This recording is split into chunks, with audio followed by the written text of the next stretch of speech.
How you doing, Met fans? Welcome to another edition of the Terry Collins Show, presented by Tunnel to Towers, supporting America's greatest heroes. Donate just $11 per month by going to t2t.org. That's T, the number 2, t.org. I'm John Arezzi, and joining me as always, the former skipper of the New York Mets, analyst for SNY's Baseball Night in New York, Mr. Terry Collins. Terry, welcome back for another week of Mets talk. Yeah, I'm looking forward to it, John. Thanks. It's exciting. And, it's so great that the team's playing better. And I know I talked to a lot of people that are, Mets fans, and they're all getting back excited again. I told them this is a marathon, man. It's a long year and anything can happen. So I'm glad they're doing well. Yeah, I was actually up in New York last week. Got a chance to see one of the Subway Series games. It was electric there. I was up there working with Tunnel to Towers Foundation. We did some promotional announcements with, thanks to Jay Horowitz, with Mike Piazza at Citi Field, and we taped with Joe Torre at the T-Squared Social sports-themed restaurant. So both of those went really well. The founder of Tunnel to Towers was there doing the interviews. Frank Siller, Larry Olson, Peter Haskell from T2T were there.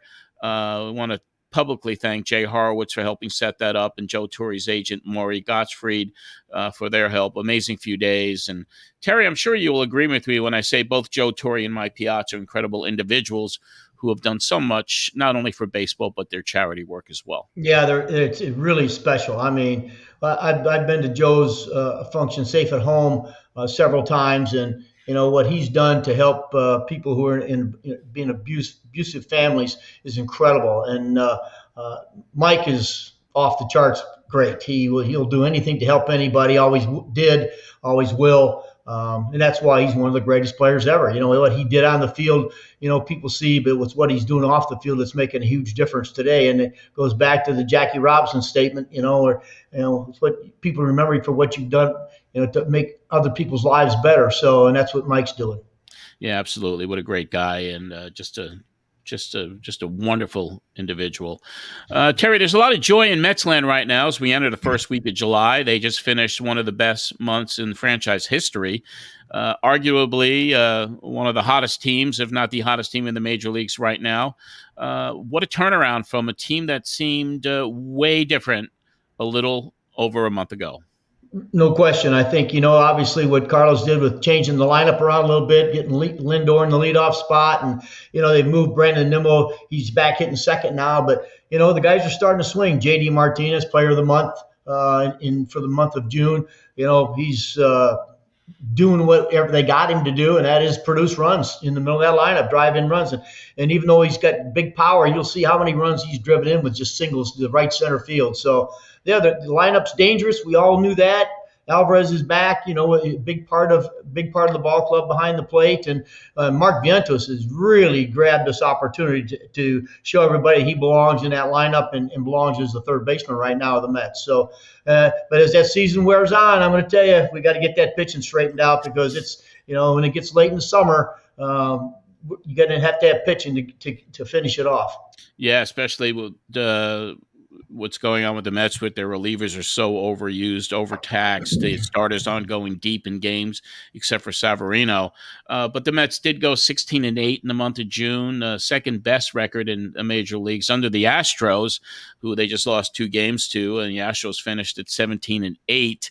The Mets climbed to 1 game over 500 this past Friday. Now they're 1 game below 500, right there in the wild card playoff picture. 2 games out of the third and final spot. Terry, the one thing that I wanted to bring up to you before we get to the pitching is the way the team has come together like a family with each other since the turnaround. You've been on teams that have had this type of camaraderie before. Talk to us about the importance of having a team come together like this as almost like a family. Well, everybody ignores a lot of times, and again, the most important thing is what goes on in the field, but it's that stuff behind the scenes. It's the clubhouse once in a while where these guys actually respect each other, where they support each other, where they're, somebody has a bad night and, 5 guys come over and pat him on the back. Hey, get him, be ready for tomorrow, instead of like shunning him because he cost you a game or something. And that relationship that those guys are forming in that clubhouse means a ton. when we in 2015 when we got Michael Kadire came over and he and David Wright got together, and that's when the first time we started to hand out the celebratory belt. And David bought this beautiful former looked like a wrestling belt, and every night the team had a little selection of who the best player was that particular game, and he got the belt to have in his locker. And I'm telling you, you can't believe the excitement it caused. The guys couldn't wait for the game to get over so they could see the ceremony of who was going to get the belt. So yeah, that means a lot. That relationships those guys are forming means a lot. Absolutely. And with all the good things happening for the team right now, we are in the middle of a 10-game suspension of Edwin Diaz for the use of a sticky substance. And the bullpen, as we mentioned, is being taxed because the Mets starters, other than Severino, have not really gone deep into games. I would think, Terry, that the Mets will go shopping for some relief help and maybe even some starting pitching as the trade deadline of July 31st gets closer. Your thoughts on this? Well, I totally think you're right, John. I mean, they're back in the hunt. I mean, again, they have another 16 and 8 month. I mean, they're going to be they're really going to be in the hunt. So, Yeah. but they're the way that pitching's being used today, that bullpen is so important now, so important on every club, not just the Mets. So, yeah, I think they're going to. There's some teams that are in situations where they're ready to move and get some young prospects. Of course, you're talking to a manager, and I understand the importance of having good young players in your organization for the long-term stuff. But winning's hard in the big leagues, and when you have a chance to win, in my opinion, you should do whatever it takes to grab that opportunity. So, hey, look, go find yourself a couple of relief pitchers that's going to bring wins to us as the summer wears on. Yeah, there's a list out there, and there will be some teams selling. It doesn't look like the Mets are going to be one of them now with this turnaround, but we'll see what happens. We do hope that they can get some help in that bullpen, and maybe even if Senga comes back, there's another piece there. Christian Scott might be brought back as well. So, yeah, it'll be interesting to watch all of this as it unfolds, but they certainly need some relief for that relief corps. Terry, the Mets organization and all of baseball lost the great Willie Mays at the age of 93 on June the 18th. The Mets paid a fitting tribute to Willie before the Subway Series game last Tuesday. What are your memories of the great Willie Mays? Well, again, John, I'm old enough to had the ability to watch Willie. I didn't get too much because he was on the West Coast most of that time, and before you had all these games being televised, you had to be living in San Francisco to see many of the Giants games. But, my history of getting to know my time with the Dodgers, because that huge rivalry with the Dodgers and Giants, I used to talk to a lot of the guys, Koufax, John Drysdale, Willie, Maury Wills, all those guys. And I used to ask about who they thought the best player was in baseball. And I'm telling you, to the man, it was Willie Mays. To every guy, it was Willie Mays. And so when you're respected like that from your peers, plus your opponents, that speaks volumes for me. So I'm saddened to hear it, but you know what? He meant a lot to the game. He meant a lot to the black players in the game today. I know those guys that ever got to meet him loved him. So I'm saddened that he was gone, but we were lucky enough to have him around for a long time. Yes, we certainly were, and him finishing the career with the Mets was also very, very cool to see him come back, and everyone's going to miss Willie Mays, the Say Hey Kid. Terry, we'll take a look at this week in Mets history. June 27th, 1962, the Mets signed 17-year-old Eddie Kranepool, who had just graduated from James Monroe High School in the Bronx. Kranepool made his major league debut for New York that September in the Mets' first season and remained with the team his entire 18-year career, retiring at the end of the 1979 season. His 1,853 games in a Mets uniform still lead the team all time, and he remains in the top 5 all time for hits, at-bats, doubles, and RBIs. On June 27th, 2008, Carlos Delgado sets a franchise record with 9 RBIs in a single game during Game 1 of a doubleheader against the Yankees in the Bronx. Delgado's big day included a 2-run double, 3-run homer, and a grand slam against the Bronx Bombers. Terry, the Mets swept the first Subway Series last week. We got a few more games to go at Yankee Stadium later in the month. What do you remember most about the Subway Series? Well, you were manager of the Mets. We know the atmosphere of the ballpark is always electric. Was the energy different in the clubhouse for these games against the Yankees when you managed? Well, yeah, John, I've told a lot of people, when we played the Yankees, it was like a playoff game. It was like a World Series game. There were more reporters, there were more TV stations, there were more, people on the field. You go have breakfast, and people were talking, people were excited. So yeah, it was a whole different atmosphere when you had the Subway Series. And I remember one time at a World Series game, I told somebody, I said, they're saying, well, this is, a media, this is a big thing with the media, and you're going to see all these cameras. I said, all right, I'm part of the Subway Series. I'm not going to see any more cameras than I did at the Subway Series. So it certainly is a different vibe. It certainly lights the city up for sure. And finally, Terry, June 28th, 2015, Long Island native Steven Matz allows 2 runs in 7 2/3 innings and records 3 hits at the plate against the Reds at Citi Field. Matz became the first pitcher in the league's history to drive in 4 runs in his Major League Baseball debut. Terry, you were there. Talk to us about Steven Matz's debut, the reaction among the crowd, including that famous broadcast cut to Matt's grandfather, who was passionately cheering on his grandson. Yeah, it was a tremendous night. If you remember, John, the first leadoff hitter of the game, Phillips hit a homer off Steven Matz. And, the first guy he faced. So, you're thinking, okay, wow. But now I'm telling you what, you're talking about a guy that had plus stuff, threw it for strikes, athletic like crazy on the mound, held runners, and then what he did at home plate was incredible. And I don't, in the minor leagues, you had the DH that pitchers didn't hit till they got to the big leagues. So nobody had any idea this guy could swing the bat the way he was capable of. So it was a tremendous debut for a great kid. It certainly was. We remember that. That was so electric in that ballpark that day as well. No place like Citi Field when something special happens, for sure. You can check out Mets history every day by going to @New York NYM History on X. And now it's time for this week's Talkin' with TC. Today on Talkin' with TC, we have not one but 2 former Mets pitchers, still both remembered to this day as fierce competitors and very entertaining personalities. Both of our guests participated in Mets playoff and World Series teams, one during the 1986 championship team and the other during the 2000 Subway World Series. We're very happy to bring on to Talkin' with TC, Roger McDowell and Turk Wendell. Gentlemen, welcome to the Terry Collins Show. Very nice to be here. Thank you. Yes, pleasure. Very much pleasure to be here. Well, I appreciate you guys coming on. We had a great time last week at that golf tournament. I thought, with what's going on with the state of pitching today in the big leagues, I got 2 relievers here who, been noted for getting ready and pitching in tons of baseball games.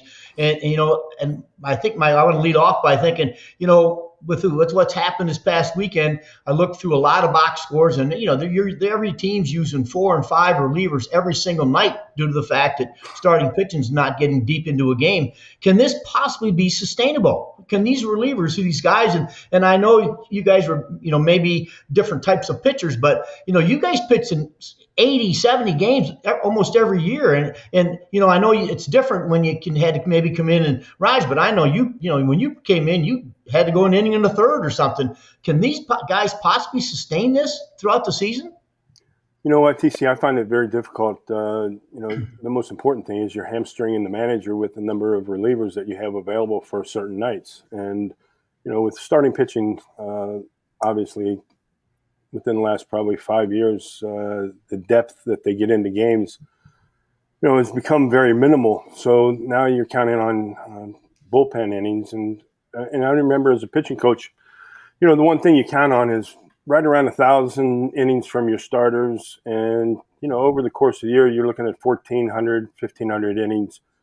So the bulk of that was gotten by the starters, and now your relievers make up for the rest of it. But I think it's hamstringing the managers. I think it's something that on a nightly basis, it's very difficult to, I guess, go or prepare for a game or plan for a game. And how do I get through, 4 to 5 innings with relievers that I've used, multiple times over the course of a week? And so it's I don't know if it's sustainable.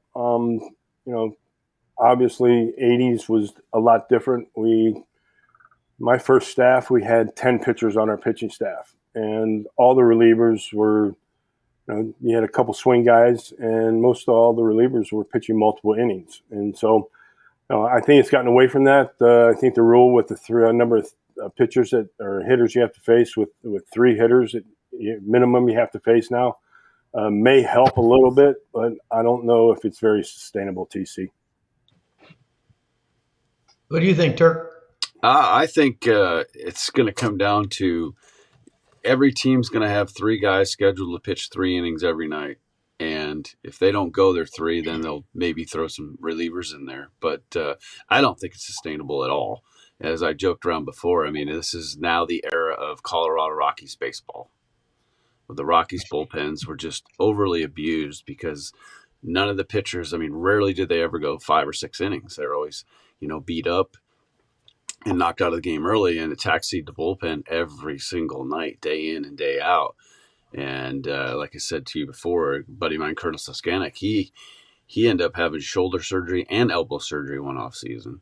So these guys are just getting kind of used and abused. And it's just the, like the barber says next, they just call someone up from AAA to try to fill in. And these guys are just, they're just hurt and over abused by the All-Star break. And there's no way, in my opinion, that it's sustainable for a whole 162 game season and playoffs as well. I really thought when they passed the new rule about the number of pitchers, limit the number of pitchers you have, I thought it really is going to cause some issues. It's going to really cause health issues because, again, most of these relievers today, everybody wants to come in throwing 95 plus.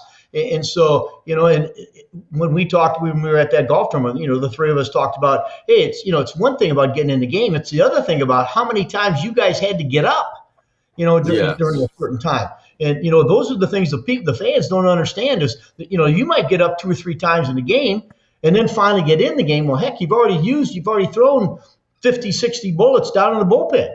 Arezzi, how did you, when you warmed up, did you know you were getting in the game? Did you hey, look, I got to save a little bit because I have some warm-ups on the mound? I mean, what was your mental thought process when you were getting ready to go in? It was a learned process, TC. I tell you what, my first year, I had been a starter my entire minor league career and college career, and come to big leagues, I broke with the team as a middle reliever, and I had to learn the process. I obviously had some great help with guys in our bullpen, Bruce Bereni and Eddie Lynch, who kind of took me under their wing and showed me a little bit how to prepare. If you get up, don't get all the way ready, don't get hot, and use the 8 pitches that you have when you get to the mound to really finalize the preparation. And so I remember one time I was in the bullpen and I was throwing, and Davey Johnson called down to our bullpen coach, Vern Hoscheit, at the time, and asked if I was ready. And Vern replied yes. And Davey said, well, tell him to hold the ball, quit throwing. And so I learned over the course of my career, especially, as years went by, how to prepare the pregame throwing, which, as a pitching coach with the Braves and the Orioles, you see these relievers that go out and they throw 4:30 in the afternoon. And like you said, TC, they'll throw 100 pitches getting ready at 4:30 in the afternoon. Next thing you know, they're not in the game until 8:30 or 9 o'clock at night, and they got to repeat that process. Just, I guess, from a mental standpoint, from the safety net standpoint, that they're ready to go in the game. I guess I learned the fact that whatever I had that day was what I had that day. It was not always going to be my top stuff, which really wasn't top stuff anyway. But I knew. I mean, I had 2 pitches. I had a sinker and a slider. And so all I did was prepare those two pitches, and there were some nights the sinker was sinking pretty good, and the slider was okay, and other nights vice versa. But I went out there with the thought that I'm going to pitch in 70 games over the course of the season. I need to save as many bullets as I can. And so when I got up to go and come into a game, I kind of prepared myself that way, knowing that I did have those extra 8 on the mound, and I could really finalize my preparation. Turk? Like Roger, I was a starter all through the minor leagues, and when I got to I ran out of options where the Cubs couldn't send me down back and forth to be that insurance guy for when someone went down. It was definitely a learning process on how to prepare myself mentally and physically, and have my routine. Figure out a new routine. I had a routine as a starter, and now I got to figure out a routine as a reliever, and not just a reliever, but a long guy, because most of the time, long guys, I mean, when you come in the game, the guys have already got 2 or 3 hits. They're thinking they're going to have a career day. So they're super comfortable. And I just joke around when I got established in the big leagues, telling the younger guys that were the long men in the bullpen, the best thing you can do is drill the first guy and say, this shit's stopping right now.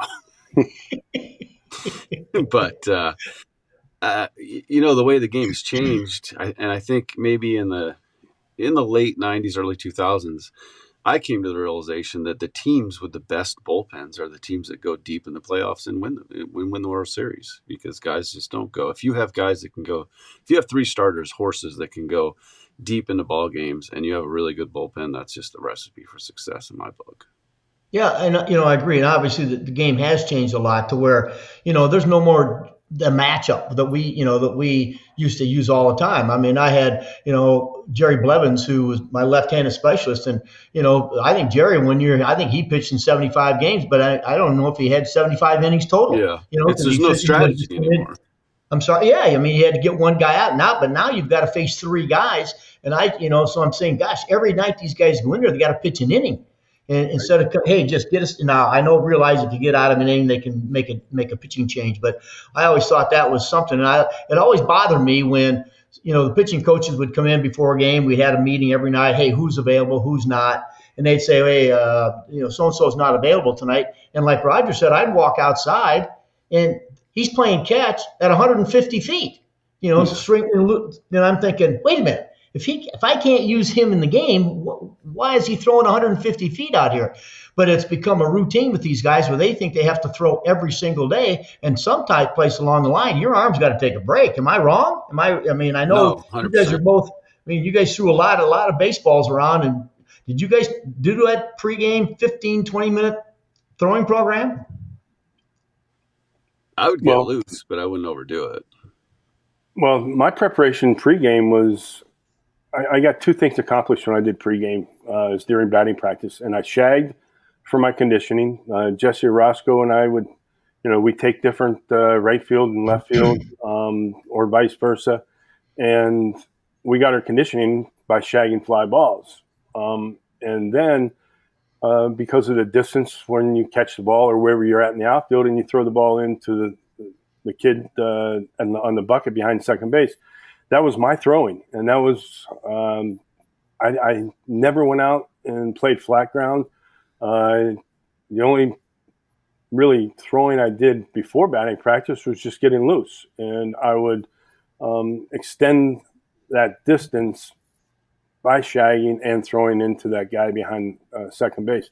But that was all I did, and the thing was that was to get the blood flowing and get things loose, so that if I did come in the game, I was ready 5 hours later. But the other thing is that if I didn't get in the game, how many pitches and how many throws did I save?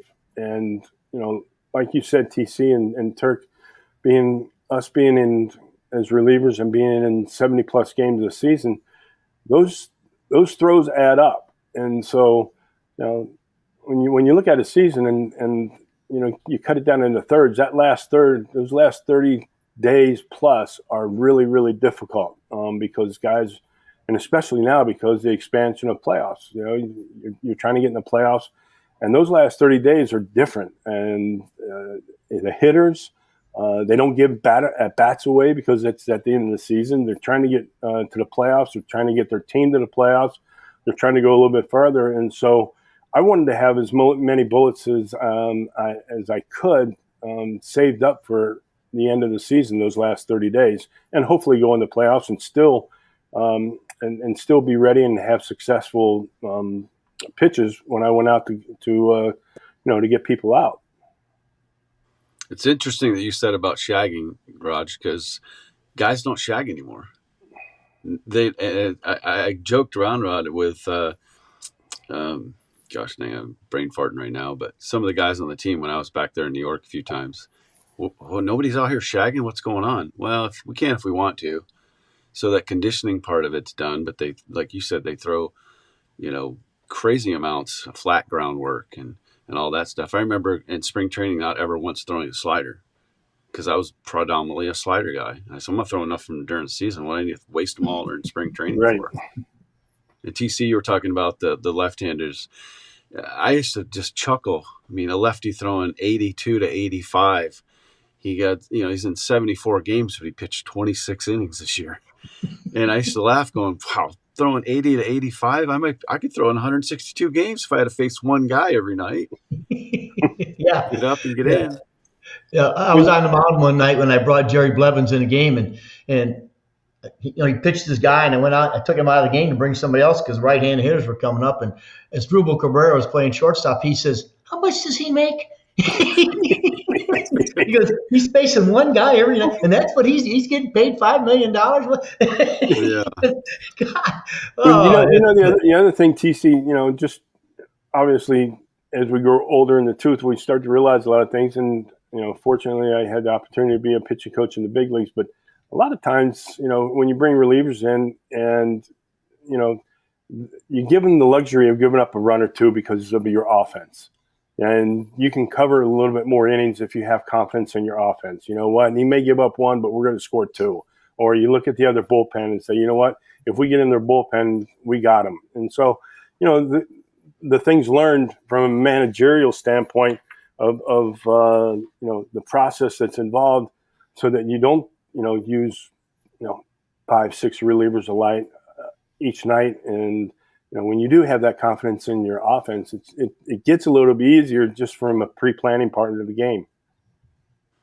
Well, Raj, one of the things that I thought really helped when I became the field coordinator with the Dodgers, and you were one of the pitching coaches in the organization. Rick Honeycutt was there. One day we were having a discussion, and I'm sure you don't remember this, but you guys brought up the fact that you both of you were starters in the minor leagues, went to the big leagues and pitched out of the bullpens. And I thought, that particular summer, you've got to start training, because you don't know which one of these guys in the minor leagues is going to become a relief pitcher. So that's when I said, what, sometime this summer, I'm going to take some of our best starting pitchers. Like we did Billingsley and Jonathan Broxton, who became a very good reliever, and Han-Chi Kuo. And hey, look, this week you guys are going to pitch out of the bullpen, so that they could understand with just what you guys said. Hey, my gosh, you had to learn a routine. Well, why not be part of the development process? Because I don't know if you guys have seen many minor league games now, but I mean, they're doing the same thing in the minor leagues. You're starting pitchers in the minor leagues, they're throwing 70 pitches. Right. And so now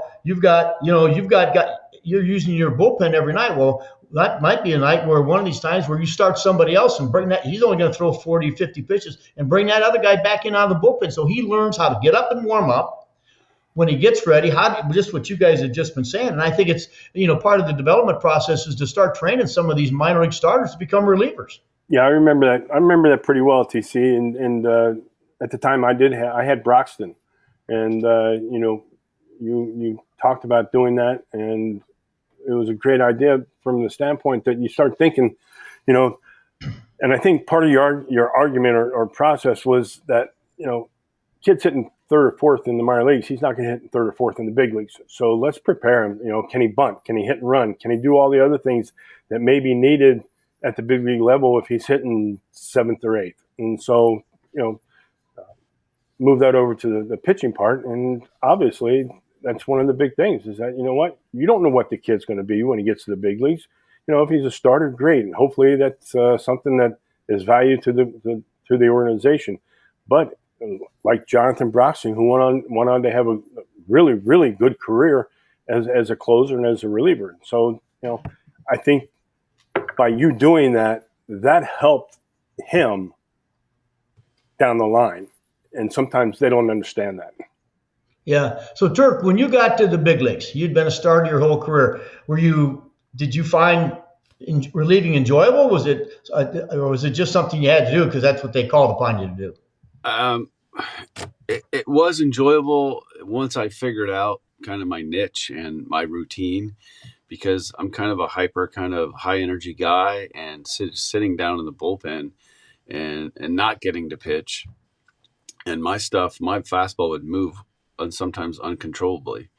I told you the funny story about not pitching for 18 days in '98 when I first came over, because I got to the big leagues, started a few starts, then ran out of options. So now I'm a long guy in the bullpen. And the next year I go to being a setup guy. And then we signed Mel Rojas. All right. Then I got to be a closer because Doug Jones, they signed him and he didn't pan out, and they threw me out there.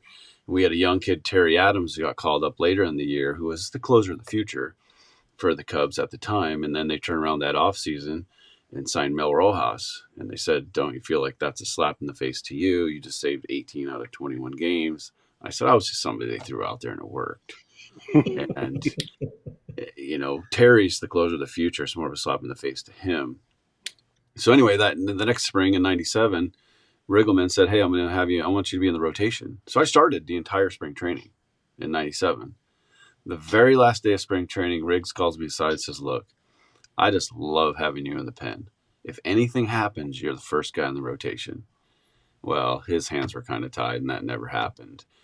So then I go back to being a setup guy, and we get traded me and Rojas and Brian McCrae get traded over to the Mets, and they had Franco and McMichael. And so I go from being a setup guy closer to now I'm back to being a long reliever again. And so long story longer, I told you guys about pitching or not pitching for 18 days, and I go out in a game in Montreal. I mean, my fastball is a wiffle ball. I can't control it. And then Apodaca came to me and said, out to the mound, just said, hey, I'm here to give you a breather. I don't know what to tell you or how to help you. I'm like, well, what the hell? So after that, I kind of figured out my own routine of I had actually tired myself out because I always had way too much energy. I had routes in every city. I ran 5 to 8 miles every day before ball games. And I remember being in Toronto. I get done with my run, and Steve Phillips pulls me aside and he says, hey, don't you think you're doing too much? I looked at him, started laughing. I go, what? Usually you're kicking guys in the ass. They got to do more. I said, Steve, I know my body. I know what I need to do to prepare for tonight. And our strength guy, Barry, he would walk around and make sure every guy, did you do your conditioning today? Did you take care of it? He never had to ask me. If I didn't run today, it's because I knew my body needed a day off.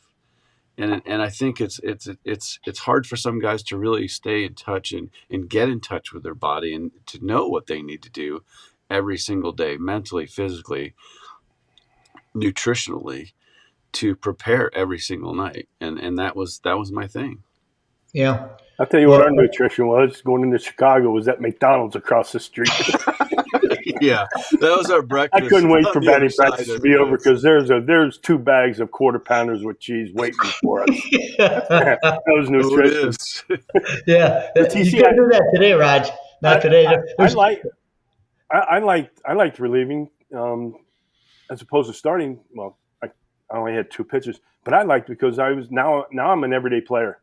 And growing up, you played different positions and you pitched, and so I got to the big leagues, and I'm a reliever, and now I can be in 5 games a week, and I enjoy going to the ballpark knowing that I might get an opportunity to play that day, and that's why I loved it so much. Is like Turk, a lot of energy, and but it was fun. It was fun knowing that you're going to the ballpark and you're kind of an everyday player. Yeah, I like that too, especially being like a closer or a setup guy, because I just thought, if you don't want to pitch when the game's on the line and exciting, why are you out here? But being a setup guy was way different than being a closer, because usually you're coming in when the shit's hitting the fan. There's guys on base, and you do your job, and then you turn it over to the closer, and he gets all the glory because he got 3 outs in the ninth inning on a clean slate. And, my dad, God bless him, I could come in and pitch 12 games in a row and do my job and call home every day, and he wouldn't say anything about baseball. The 13th game, I'd go out there, give up a homer or something, and lose the game, call home the next day. What the hell happened last night? And that's just, the exact same thing with, I go out there and do my job every day for umpteen days in a row, and then I screw up the game, we lose, and now every reporter wants to talk to me. Well, they don't want to talk to me the last 12, 13 games. So it's kind of, I always looked at it as that unsung hero. And the only stat I ever cared about was inherited runners scored. I didn't get paid for wins. I didn't get paid for saves. Inherited runners that didn't score was my only stat that I cared about. Yeah, it's good. When they made the universal DH, I thought, wow, the times for those guys, when you guys had to hit, those guys that could give you those 2 innings, because maybe you're down by 5, those guys could give you those two third innings. They were hugely important, to keep you in a game, to give you a chance to come back in a game. And now, I don't even know if those guys even exist anymore. I don't even know if guys actually outside of the closer, if anybody has a defined role. And you guys, I remember, I'll talking to my pitching staffs in spring trainings, a lot of them, they all want to know what the role was going to be. And of course, when I first started managing, I remember in the minor leagues, a pitcher came to me one time. He said, "What's my role?" I said, "To get out the guy I'm bringing you in the face. That's your role." It's funny you say that. Huh? Because it's funny that you bring that up, because that was the thing that I thought was very important. That your role, you accept your role, and you try to be the best you can at it. And Bobby V was awesome. He would go around to every guy the first day during batting practice, opening day, and tell you your role. He would always tell me, "You're my guy, up or down by 3 after the 6th, or in the 6th or on. You'll never pitch before the 5th." And, to me, that's when you hear, in my personal opinion, when you hear a team say, "Hey, there's no set closer, it's bullpen by committee," to me, that's a kiss of death. Because from the first inning to the 9th, every time that phone rings, everybody's going, "Oh, is it me? Is it me?" But and that's why I joked around with you guys. I thought closing was the easiest job in the bullpen. The game dictates whether you're going to pitch or not, and you don't get overly abused with the warming up and sitting down, the dry humps and stuff. Right. So I just thought, having your role and knowing your role is key to a successful bullpen. Yeah. Well, John, I want to turn it over to you. I know you got some questions for these two guys. Oh, yes. Thank you very much, Terry. Guys, what a pleasure it is to be here with you. As I mentioned, you were both part of Mets teams that made it to the World Series. Roger, you were instrumental part of that 86 World Championship team. And Turk, of course, key member of the 2000 National League champion New York Mets. Can you describe those seasons and what it meant to make it to the World Series in New York as a member of the Mets? Go ahead, Roger. Well, you have to remember, 86 was my second year in the big leagues. And I guess I didn't understand the enormity of what was happening. Yeah, I knew that we were in the playoffs against Houston, beat Houston in the playoffs, and we go in the World Series against Boston. But you really don't understand what it was really all about. I was just trying to stay in the big leagues. My second year, especially my first year, after every bad game or game that I didn't perform very well, I thought I was going to get sent down. And so, we move on to 86 when we won 108 games regular season and counting the playoffs and World Series, 116 overall. I probably, the memory that I have are the relationships that I had with the other players, the people that I had an opportunity to play with. Guys, Gary Carter goes in the Hall of Fame. I got to play with Keith Hernandez. I got to play with Ray Knight. I got to play with Mookie Wilson, Darryl Strawberry. And the 86 team, if you remember, we had basically, I think, 4 or 5 platoons. We had a platoon at second base with with Tim Tuffle and Wally Backman. We had a platoon at third base with Howard Johnson and Ray Knight. Had a platoon in center field with Mookie and Lenny. And we had a platoon in the bullpen with Jesse and I as co-closers. So, and Kevin Mitchell was the fifth infielder and the fourth outfielder. And so, you look at these guys' careers. Kevin Mitchell goes on. I think he was close to winning the Triple Crown, and with San Diego or San Francisco, and all these guys that were, I guess, platoon guys. There was never an I me. It was always about a W at the end of the night, and that's the most memorable part of '86. The guys that I got to play with, the friendships that have lasted 40 years, and the opportunity to be on a world championship team, be one of 25 guys standing at the end of the year that you can say that you won a world championship, and that's the special part about it. Turk? I kind of piggyback that a little bit into the fact that there was no real I, me in our team. And that, we had the superstar player Bob Piazza, but nobody cared who got credit for the win that night or who was the hero of the night, as long as we won the game. That was the most important thing. And we kind of policed ourselves in the clubhouse when, somebody was slacking or whatever. Some guys would get on one guy or all that kind of stuff.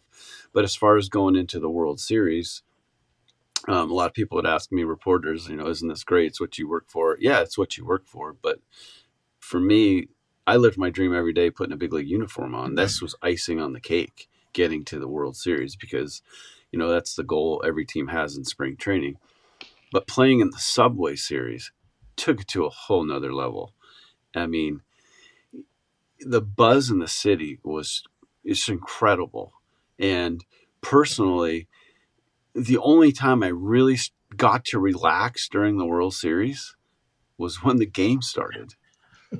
There was just anybody. I mean, it was just a parade of celebrities coming through the clubhouse, and it was great meeting all these people. But once you were on the field, the game started. Like, nobody could bother you anymore. You could just sit and relax and focus on the game. But it sucked that we lost, and everybody still talks about Game 1 and Timo not running out, the home run or double by Zeal, and Cookie Rojas sending Pratt home. There's so many different things that everybody can play Monday morning quarterback with pretty much every game. But it was just really unbelievably cool feeling to be part of a Subway Series in a city like New York. I mean, and we talked earlier about the baseball gods, and my thing was, I grew up a Red Sox fan, and I don't like big cities. I'm just a country boy, and I never wanted to play in New York because I'm a Red Sox fan. I didn't like the Yankees, and I just don't like big cities. So I always said I never want to play in New York. Well, baseball gods bit me in the ass, and I get traded to the Mets. And best thing that ever happened in my career. By far, the best. Awesome. And both of you had the opportunity a couple years ago to participate in the Old Timers game, the first one at Citi Field. How was that experience for both of you? Oh, it was nice to see a lot of guys I hadn't seen in a while, and to meet some of the guys from the later teams with the Mets, and get to see guys from the '69 team. And I thought it was fantastic. I thought the Mets did a fantastic job. I thought Jay Horwitz did a fantastic job lining up everybody to get there, and all the things that were involved with having that special day. And the fans were terrific. And TC, I think you were the winning manager too. I was. I remember Mazzilli. I mean, he took a monster swing on his first at bat, and I don't know if he pulled a oblique or whatever. And TC says, "Can anybody hit?" And nobody raised their hand. And he says, "Roger, you can hit?"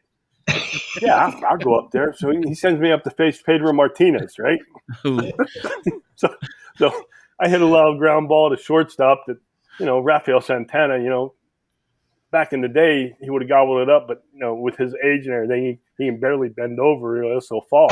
And so I got a knock off Pedro. Nice. For me, it was a blast meeting players that I grew up watching and players that I watched from the other side or something like that and didn't get to play with. That to me was kind of cool that they even knew who I was. That I never got to meet them, but yeah, it was pretty cool. And just the whole, like Roger said, choreographing all that stuff and putting everybody together at that one point in time was amazing. The stuff they had to do to pull that off. And it was, I hope they keep doing it. Yeah, it was great for the fans and for someone who's followed the team as I have since the 60s. It was great to see Steve Cohen organize that, and I hope it is a tradition that continues. I wanted to touch upon both of your individual personalities because you both remain in Mets lore for different reasons. And I'm going to start with Roger. Roger, you were a prankster for sure. You were the master of the hot foot, where you use bubble gum, wrap it around a book of matches, around a cigarette, get it to somebody unsuspecting, light up the cigarette, and before you know it, chaos ensues. I wanted to ask you how you came up with the prank. And who was your favorite target to give a hot foot to when you were with the Mets? Well, all the credit should go to Howard Johnson. And Howard Johnson came over from the Detroit Tigers.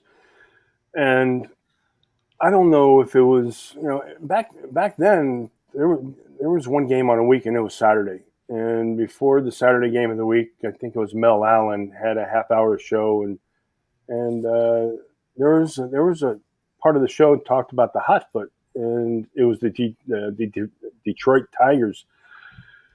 And so I asked Howard about it, and he goes, "Yeah, I know how to do it." And so he showed me, how, the Detroit Tigers, and I guess they weren't the only one back in the day that did it. And so I kind of perfected a little bit, as opposed to bubble gum. And if you remember, the camera well was right next to the dugout at Shea. And so they would have this tape. It was called gaffer's tape. And so I started playing with the gaffer's tape.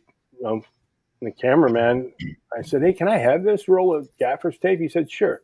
So I started playing with that because the gum, obviously, you had to get a different consistency. It couldn't be too hard. It couldn't be too sugary. On hot days, it would melt, and the hot foot would fall off somebody's shoe. And so I started using gaffer's tape, and it became somewhat of a process.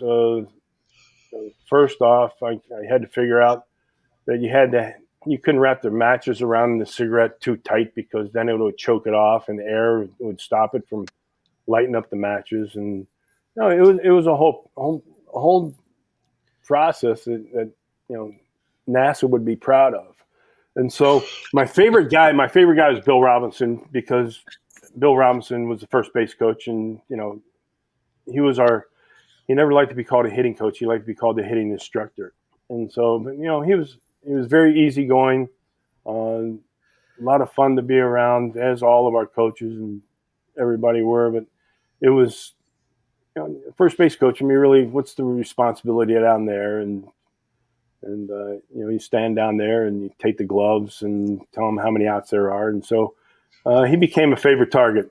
And I remember one time in Cincinnati, we were playing the Reds at Riverfront Stadium, and I put one on Bill in the dugout, and he runs out to first base. And Pete Rose, who was the manager player at the time, he saw what was happening. And all the cameras, we notified the camera guys, and then Bill Webb, who was the producer, and they're all on board. And lo and behold, Pete Rose takes his whole team down to where Bill Robinson is at first base coaching, because the dugouts are so close at Riverfront. And so this thing goes off, and it looked like a rocket launch. And it was a night game, but it was like in the middle of an at bat, and so this thing goes off, and Bill finally figures out. And the next day, Bill Robinson called me when I got to the clubhouse. He called me and said, "Hey, Raj, I want to show you something." So he goes, "It's out on the field."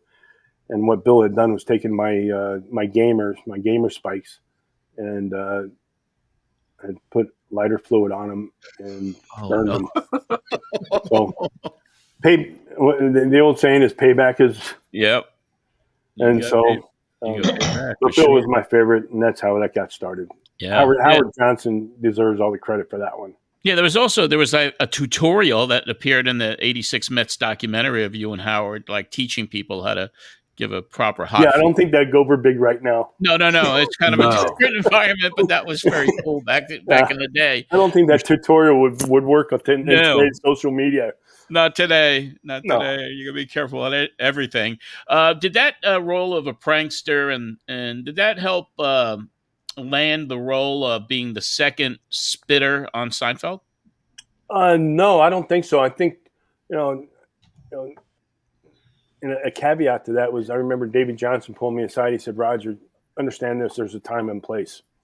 Okay, and so I had to make sure it was the right time and the right place. And we had won a few games in a row, and it was early in the game, and I had no responsibilities.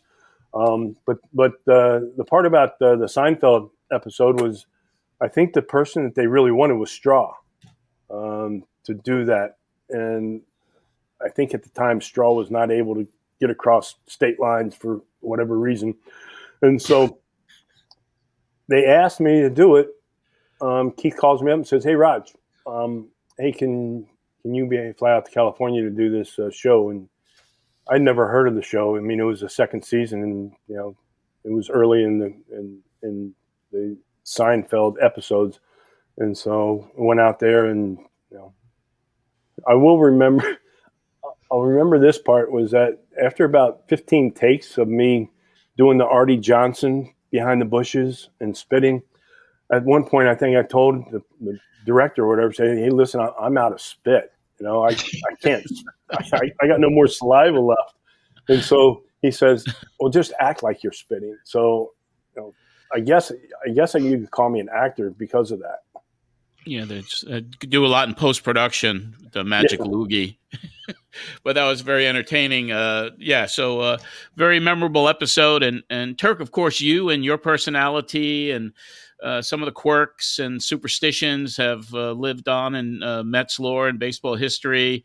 Some of them are, leaping over the foul line, in and out of the dugout, brushing your teeth in between innings, 4 pieces of black licorice before every inning, the shells around your neck, the number 99.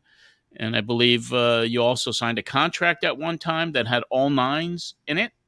Yeah. So talk to us about those superstitions. When did they start, and how did they go over with your teammates? And of course, the fans loved them. Well, it was just part of your routine. This is basically how it all evolves. I mean, we're creatures of habit. Through success and failure, we tend to do things. Back in high school, I went out, pitched an inning, gave up a run, thinking, what the heck did I do differently? I remember stepping on that dang foul line before I went out to take the mound that day. So from then on there, I always jumped over the foul line. And it got a little more pronounced over the years. I pointed to the center fielder to make sure he was ready, because in high school, my teammate Jimmy Duquette, which I'm sure you guys all know, he was in center field, and I like to work really quick. Came in, pitched the inning, and came in the dugout afterwards, and he said, "Dude, you got to make sure I'm ready. You threw a pitch or two, and I wasn't even looking yet." Now, why he wasn't looking towards home is beyond me, but so since then, I always, "Hey, Duke, are you ready? Can we play now?" And I go to college, and I never chewed tobacco or anything like that. And these guys played this game where they would spit on your shoes, and if they hit your shoelace, they got to, hit you in the chest and wipe it off. It's this little college game that they played, and I wanted to play the game too. So I figured, well, I like black licorice. It looks like a chew. It looks cool. And so I started chewing black licorice. And I don't know. I mean, I think 4 or 5 pieces was about all I could fit in my mouth. So that's how that evolved. And I get drafted and I go play rookie ball. Had a bad taste in my mouth. And I asked the bat boy if he could run up and get my toothbrush so I could brush my teeth. Went out, struck out the side. So next thing you know, and I mean, I'm here to tell you too, it was pretty bizarre. But my teammates, I think at first were like, "What's this guy doing?" But once they got to know me and know my competitive nature, I wasn't the most talented guy, but I would do whatever it took to win, and almost to a point where it was too competitive at times. So Chicago, I'm pitching, and I was more focused on facing those big name players, like McGuire, Bonds at the time, or Tony Gwynn, and then some guy that comes up that's a rookie or just got called up to the big leagues. Who's this guy? Just throw one in there. Boom. I think it was some little Cabrera. He ended up being their shortstop for a long time with the Expos. He hit a dinger off me. And I remember being so mad that I grabbed that rosin bag and just fired it down and just screamed at myself internally to stay focused, stay aggressive. And from then on, at the start of every inning, I'd grab that rosin bag and just chuck it as hard as I could. And for some reason, and the crowd would pop when you did that. Yeah, too. For some reason, they just loved it when I did that. And there was times where I only did it to start the inning. And there was times whenever I got 2 strikes, I'd always grab the rosin bag and I would pat it on the back of my wrist. And then I would slowly bring my hand down, because then when I threw the ball, it would make a poof and it could distract the hitter. And so when I grabbed the rosin bag, everyone would start, ah! And then I would just set it down. And they were like, oh, what the? That's not what I do. So, I'll be the first to tell you it was really off the wall kind of stuff. But it's just, we do stupid things. There's success and failure. It's just the nature of the beast. What about the next? I want to hear about the contract. Yeah, the contract too. I think so I get traded to the Cubs, or to the Mets, and I always had 13. And I had, I don't know, maybe a month or 2 or 3 months more in the big leagues than Alfonso, and Alfonso had 13 and wouldn't give me 13. So I remember Jay Horowitz calling me, and I said, hey, did Alfonso give me 13? He said, no, he wouldn't do it. So I said, well, what'd they give me, Jay? I think he said number 10. And I said, 10? And now, trust me, I have no clue. I've never had any other number. And he goes, what number do you want? And I had no idea. I don't even know why number 99 popped in my head. Not a clue. But I just said, how about 99? And Jay goes, that's pretty messed up, but I like it. You got it. So then it was, everybody thought I had this infatuation with 9s. And when the contract time came, my agent thought it'd be great to, instead of $10 million, $999,099. And Duke used to say, I'm going to give you a penny just to make it 10, all right? But the necklace, it's just, I don't know. I was with the Cubs and started being fortunate enough to get different animals when I was hunting. And it was just my tribute to the animals to put a piece of it on the necklace. And I had turkey spurs, deer antlers, mountain lion claws, bear claws. And I don't know, some of the Latin guys I play with say, dude, Poppy, that scares my friends. So I guess it worked as a little bit of intimidation factor. Didn't you send one to Taiwan Walker too when he wore number 99 for the Phillies a couple of years ago? Yeah. That was Jay's doing. He's like, yeah, could you send Taiwan, make a necklace for Taiwan? I said, Taiwan, God bless the guy. He didn't even know who the hell I was. No clue. And, it is what it is. But I don't believe he ever wore it. He probably doesn't have it anymore. But Jay just thought it was a good PR thing to do. Wow. Jay's a great guy. All right, TC, back to you. Well, obviously you can see why one of the things these guys bring is a personality to the club, and that's why they're loved by, the fans love them, but their teammates love them. I mean, and both of them, I've known both of them for a long time, and I will tell you, the competitiveness of when they got on the mound, they did their job. They and just like Turk said earlier, hey, look, he might get somebody's attention, that first guy in the batter's box, get their attention. Just to let them know that, hey, it's on now. It's a challenge. And I saw Roger pitch in the minor leagues, and I'll tell you a little story. I told him the other day, but when I was managing in San Antonio for the Dodgers in AA, and Sandy Koufax was roving through the minor leagues at that particular time. So he's in San Antonio, and Roger's he's pitching for the Jackson Mets, and starts the game against us. When the game was over, Sandy Koufax came in, and Dave Wallace was my pitching coach at the time. He said, that kid on the Mets, that Roger McDowell, he's got the best pitching mechanics I have ever seen, ever. And I thought, what a compliment. And of course, 2 years later, he's pitching in the big leagues. And, matter of fact, I was always, to be honest, when I first saw Roger in the bullpen for years, I thought, God, why don't they start this guy? Koufax said this guy's got the best mechanics he's ever seen. So, I mean, and then I remember facing Turk all the time. And I'll tell you, when he's on the other team, I'm going to tell you, the guys in the dugout used to mumble about him because he pitched all the time. I mean, we saw him. You'd go into a series and you look out and shit, he's warming up again. It's like he never had a day off. So they bring great personalities to the club, and that's why they're fun. And we spent some time last week at that golf tournament, and we couldn't stop telling a funny story. It was just one after another when we were done playing. And I thought, I got to have these two guys on this show because they bring a lot of fun, a lot of personalities. And if you think, Raj, if you think Turk intimidated him, then you got to take a picture of what's behind him and send that out to those other. I'm telling you. I'm looking for the cougar. Let's put it that way. I'm always ready, right? I can see that. I can see that. So, John, I know you got some questions from the fans for these guys. Oh, yeah, we do. Several have come in, and we've picked a few of them here. First one is for Roger. It comes from Michael Torres on our X account, and he wants to know, what kind of residual checks do you get from that Seinfeld appearance? Is it the same Michael Torres that pitched for us? I just saw Mike Torres at Doc's number 16 retirement ceremony, and what a great pleasure to see him again. Anyway, he was one of the older pitchers, also, along with the guys I mentioned, the Dick Tidrow and those guys. I get $13.52 every time that episode is aired. So now that it's in the syndication worldwide, I might get one every month. Every 6 weeks, 4 to 6 weeks, I'll probably get $10.99 for that. Oh yeah.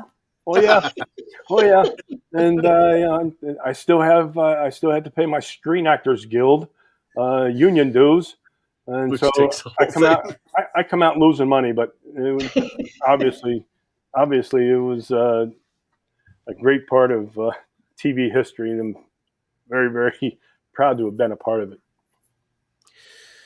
We have actually, this is for all of you now, and it's not a fan question, but we've talked about superstitions with Turk and his idiosyncrasies and all the little things that he did.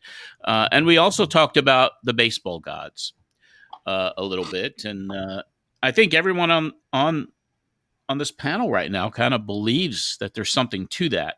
And the reason I bring that up is that this past Friday in New York, the Mets' Jose Iglesias, who is a recent acquisition, they brought him up from the minor leagues. He wrote a song in the offseason called OMG, Oh My God.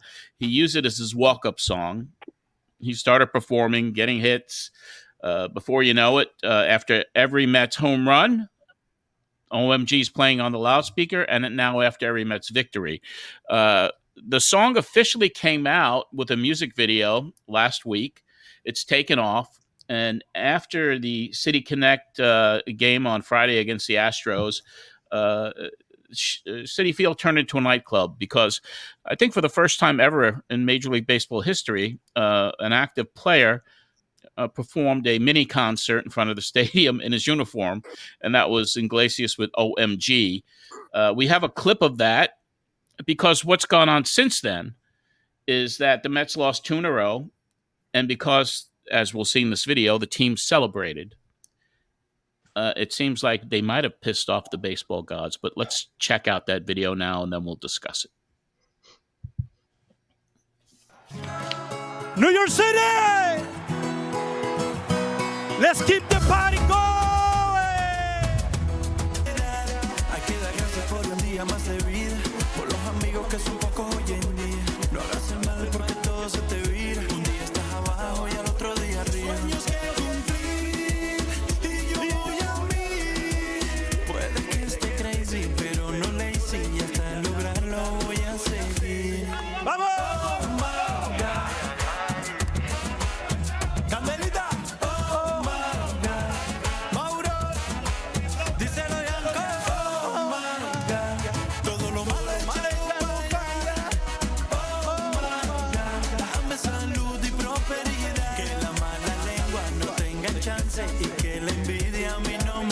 sé que el tiempo siempre sea mi testigo. Solo hago el bien, por eso te pido. Oh my God. Lucha por tu sueño. Let me see those hands, New York. Oh my God. Cuando no encuentres la salida, Let's canta go. conmigo. Oh my God. Todo lo malo ya no vaya. Oh my God. Dame salud y prosperidad. God bless you all. Let's have a great night. I love you all. Let's go, New York Mets. And there you go. I love the team camaraderie and the way everyone's embraced each other. What do you guys think of? Did it piss off the baseball gods, or could it have? I know one thing. I believe there are such things as baseball gods, and the one thing you don't want to do is ever embarrass the other team, because they're going to come back to get you. And I thought it was great. First of all, I know Jose. I was with him last year when I was doing consulting stuff with the Marlins. He's a great guy. He's got a tremendous story of how he came to the United States and what he went through to get to become a big league player. So he's a wonderful guy. But yeah, I am sure the Astros didn't think it was that something to celebrate that big. I can tell you. I wish I knew a little better Spanish so I could know all the words, for one. And I'm disappointed there's no backup dancers dancing. Some women there.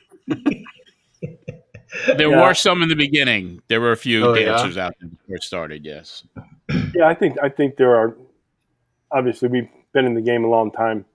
When you start getting a little bit full of yourself, and you start thinking that things are on a roll, that there's baseball gods that have a way of humbling that part of you going forward. 86, we had a video.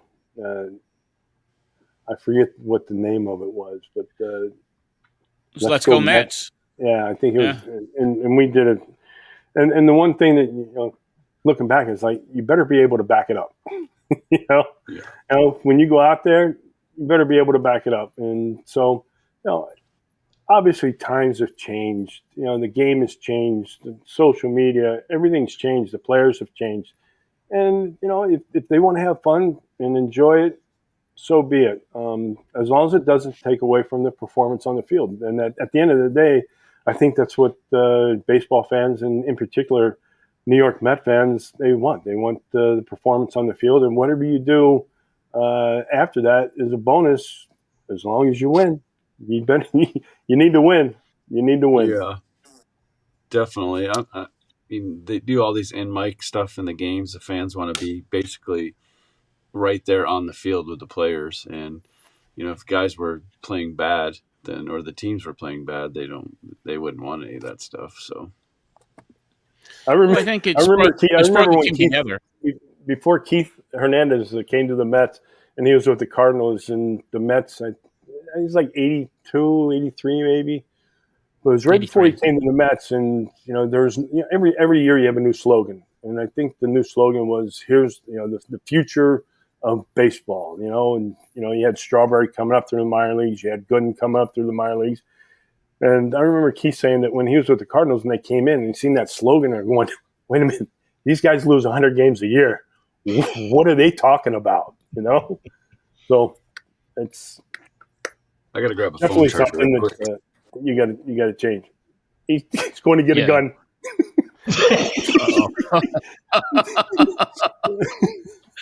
Oh wow! It could have been through the Magic is Back era, or whatever. The Magic is Back, or whatever they used back in the day. But yeah, I love the way the song and the team has come together. And Iglesias, I think Terry had a lot to do with that. I mean, he brought this energy and he brought this infectious personality, and then he brings the song into the mix, and they've loved it. But I love to see the team gel the way they have. I mean, that camaraderie is so important.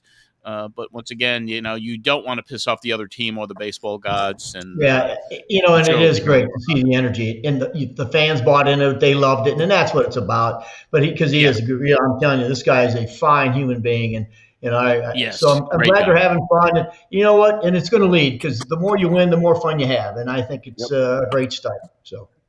Yeah, they're turning Citi Field on Friday nights into some type of special with dancing and DJs and the action on the field and the City Connect uniform. So it's really a great, pleasant experience for the fans to be out there.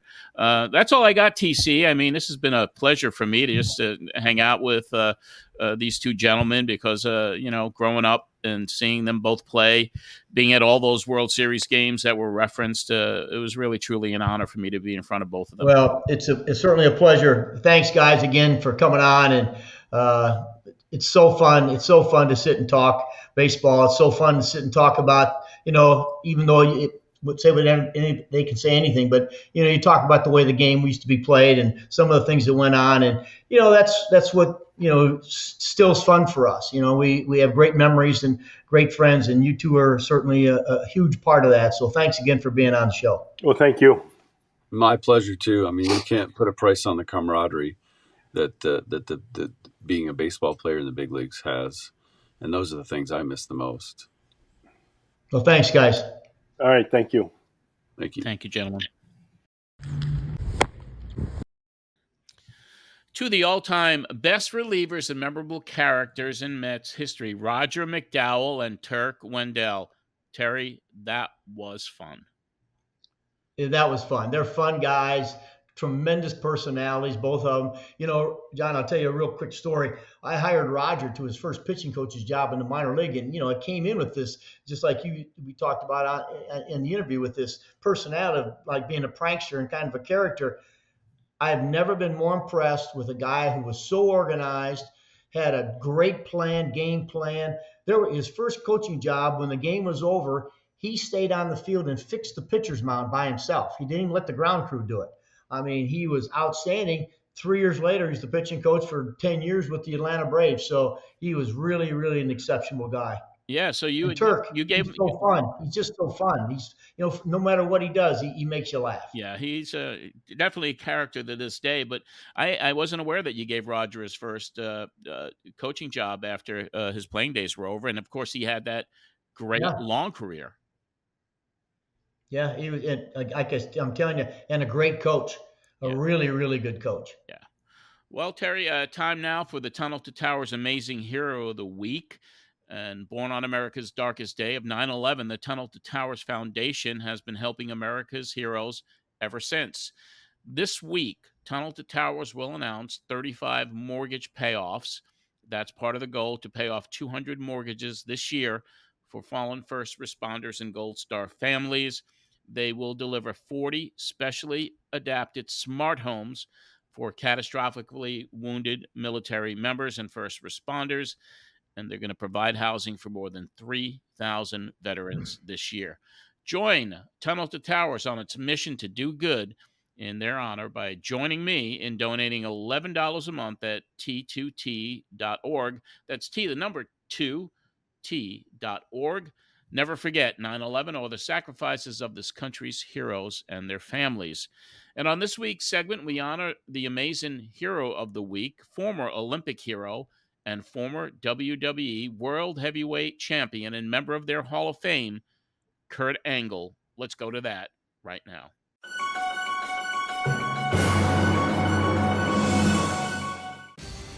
My name is Kurt Angle, and I represented the United States in the Olympics in 1996 and won a gold medal. Then I parlayed that into a pro wrestling career. And I wrestled for the WWE and Impact Wrestling for 20 years. Tunnel to Towers Foundation made a promise we're going to help every single one of them. I saw a commercial a few years ago for Tunnel to Towers, and it piqued my interest. By giving $11 a month, you're joining us on our mission to do good. I was like, wow, this is really cool what they're doing for families of our fallen heroes. And for the first responders and the veterans, I thought this is really cool. I want to be a part of it. My dad served in the Army for 30 years. He was in the reserves, I believe, for 20 of that. He was a hard worker, he was a construction worker, and he ended up being a master drill sergeant in the Army. We didn't have a lot of money, but he made sure we had what we needed, and he set a great example for all of us. And he taught me a lot of stuff about wrestling and about life. My dad died in a construction accident my freshman year in high school. When he died, we didn't have any income coming in. And we ended up being forced to move out of our house. And I remember how I felt. I was devastated. And so I understand what these families are going through. And to have an organization like Tunnel to Towers come in and pick you up and, carry you and give you a home to live in, I think that's just amazing. I think it gives them a sense of security. It lets them know that there's one thing that nobody can ever take away from them, and that's their home. It changed my life. It changed my son's life. For me not to have to worry about things that were such a burden. The Tunnel to Towers Foundation is paying off the mortgages for Gold Star families with young children. I'd like to ask you to donate $11 a month to support these efforts by going to T2T.org or calling 1-844-BRAVEST. Another great week here, and what great things they do each and every week. And there seems to be more and more high-profile personalities getting involved with the organization, which is great to see. Well, they deserve everything they're getting because, if you research it at all, it breaks your heart to think that people are going through what they're going through and, with their loved ones helping us live a better life. It's certainly a charity or a foundation worth donating to. Yes, indeed. And of course, this week, the 4th of July week, is always a very important one for Tunnel to Towers, as it is for America. And Terry, any major 4th of July plans down in Florida for you? No, not too many. I'm not a big fireworks guy, so it'll probably just be a cookout and a salute to everybody that, in this great country. Absolutely. Same here. We appreciate it, Terry. Another week in the books. I know you'll be on location next week, and so we'll be recording and taping another show with another special guest that we will announce on social media.